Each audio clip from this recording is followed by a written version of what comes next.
So mechanism of hormone action, it completely depends on the signaling between the secretory cell and the target cell. Means the secretory cell secreting all those hormone, it will be received by the receptor of the target cell, and that will lead to the response. Now how this response it initiate, how this response is being carried out, that like how the processing even of the responses takes place is what is the mechanism of the action of hormone. Now depending on that response, we can actually find two sort of responses taking place in the target cell. First one is in which the nucleus is actually going to be triggered, means the signal it reaches out to the nucleus, and then the nucleus is responsible for giving out the particular response. The second one is where the response is actually in terms of the biochemical processes or the metabolic processes that is going to happen inside the cell, and that biochemical processes are somehow it is triggered by this hormonal signal. So either of these two method, whichever one it will be, it will take place. Depending on that, actually the different types of processes are going to take place. There are various pathways that actually this hormone signal can take, but we are going to discuss about two simple methods that are there.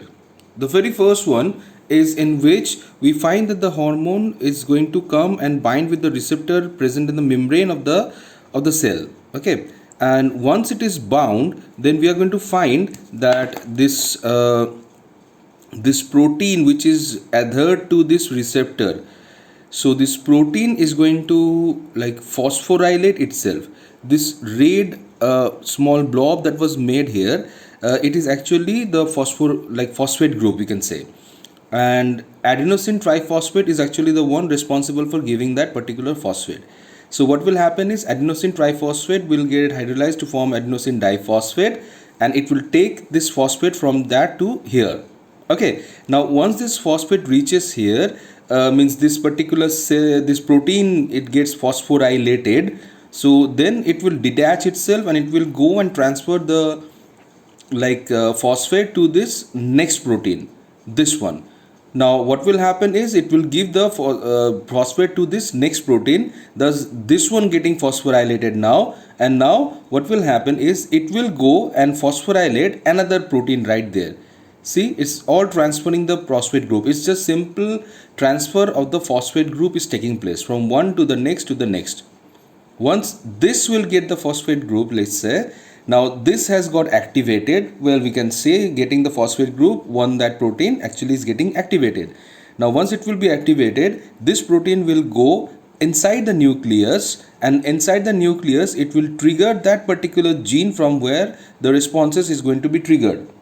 So how it will happen? Well, every single gene which is a segment of the DNA, you can say, that particular gene has got a starter portion, a starter sequence, and that starter sequence is where there are certain specific proteins residing, or actually some proteins bound to that particular area, which when gets switched on, it will actually switch on that expression of that particular gene.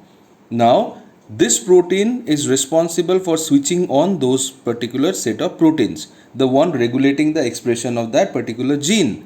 So this will go and switch on those protein, thus the expression of the gene will take place, which is like the DNA in terms like here it can be considered as a gene itself. So this gene is going to be transcribed to the mRNA and then finally translated to protein. Well, this is some process which you are going to learn in the syllabus of class 12. So you'll learn it that time. Now right here, you just understand that, remember this, that DNA will be expressed finally to the protein, and it is that protein responsible for giving out that particular response. So this is how it is happening, one to the next, the phosphate group is getting transferred, and finally this is happening. Now transfer of phosphate group, it is usually mediated by an enzyme called kinase. Kinase are a specific group of enzyme which is responsible for transfer of phosphate group from one to the next.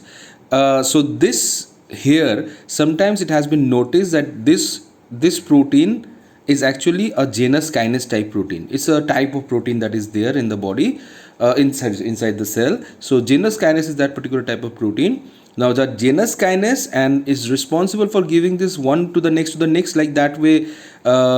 Signal transfer is what is known as signal trans. Actually the process is called signal transduction, because this process, it is completely like a cascade of information exchange, isn't it? From one to the next, like that of a waterfall falling from a higher height, that a waterfall in the higher height will fall down, then to the next, then to the next, and so on.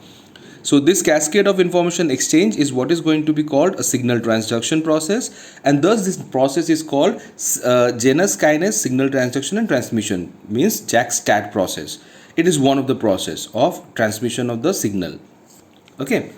One thing I can add up here, as it was mentioned, that this will detach itself and go and phosphorylate. Sometimes the opposite also takes place. Like once this get phosphorylated, the second one will come and get itself phosphorylated. Means this will not detach, but rather this will come and get phosphorylate itself. Okay, so it's that way also it's possible. But ultimately, it is always a cascade of information exchange from one to the next, then to the next. Now let's move to the next type, which is this method, in which we will find there is involvement of one enzyme called the adenylate cyclase. Now this adenylate cyclase enzyme, it is actually this like hormone that is coming and binding with the receptor. Immediately this adenylate cyclase will actually convert adenosine triphosphate into cyclic adenosine monophosphate. Now the cyclic adenosine monophosphate is a direct signaling molecule. Sometimes it can enter directly into nucleus for the expression. That is also a process that is possible. But here what we are going to learn about is like this CAMP is responsible for triggering the metabolic processes, the desired metabolic processes. And once those things will be triggered, means you are actually getting the response you are looking for. You're getting that response directly. So instead of running through a process of this method, it is actually happening direct. That means this particular method is actually very fast, whereas this method, it actually takes a little bit of time.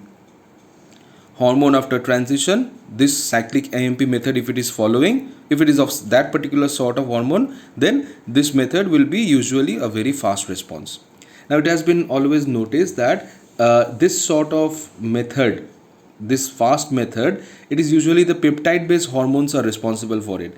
And for this one, it is steroid based hormones that are usually going for this kind of method. Steroid based, like the testosterone and all those things, they actually go for this particular sort of signaling system, whereas epinephrine and all these things, they actually go for this particular method of signaling response.